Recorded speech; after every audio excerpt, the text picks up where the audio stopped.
જીજુ તારી જીભ ખેંચી લઈશ. શું બોલ્યો તું? વિજયને વાસણ તો જોઈને તને શરમ આવી રહી છે, પણ મને એના પર ગર્વ થઈ રહ્યો છે.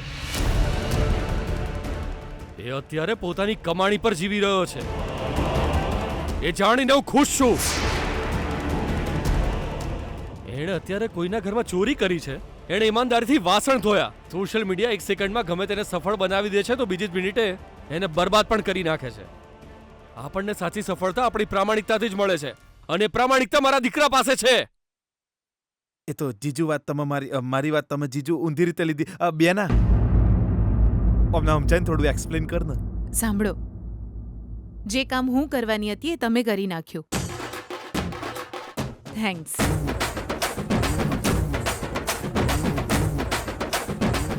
બેના ચૂપ થઈ જા. લગ્ન પછી પહેલીવાર તું અમારા ઘરે આવ્યો હતો. બહેનને મળીને પાછો જતો રહીશ એવું કહેતો હતો, પણ આજ દિવસ સુધી અહીંયા જ છે. આટલા વર્ષોમાં એક માચિસની સળી પણ આમથી આમ નથી કરી તે. બેઠો બેઠો મફત તું ખાઈ રહ્યો છે.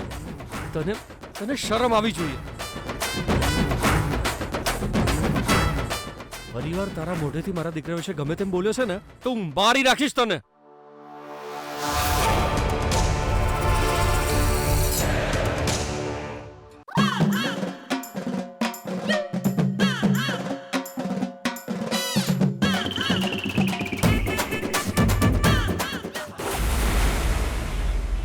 યાર, તે જમી લીધું છે ને?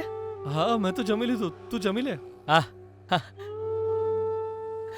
મારા પેટમાં બિલાડા બોલે છે.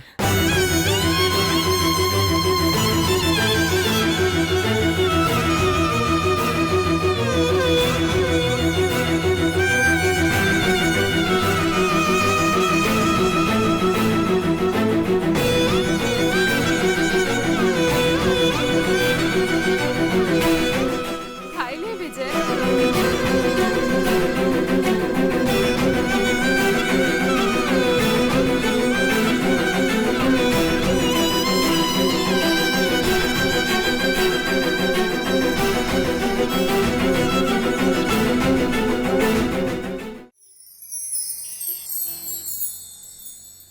વિજય, તું ખા વિજય. ના, જ્યાં સુધી હું નથી ખાતો ત્યાં સુધી તું નથી ખાતી. એ વાત હું જાણું છું. આ તારા પતિની પહેલી કમાણી છે. લે ગીતા.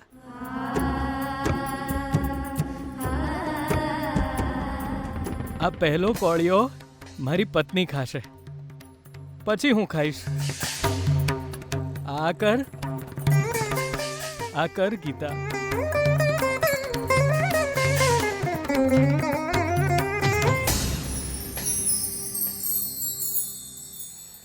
એક બીજો ખા.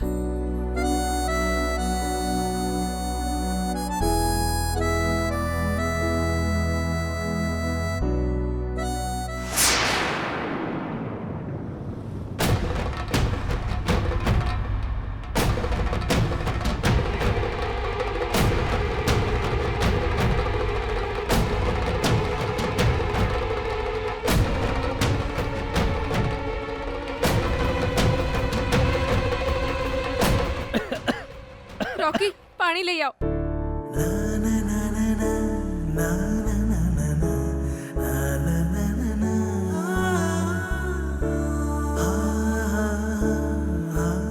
આજે મને બહુ જ આનંદ થઈ રહ્યો છે ગીતા. એક કોળીએ ગર્વ અનુભવાય છે.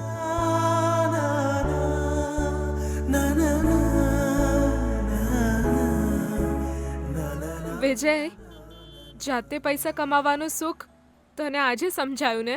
હા ગીતા.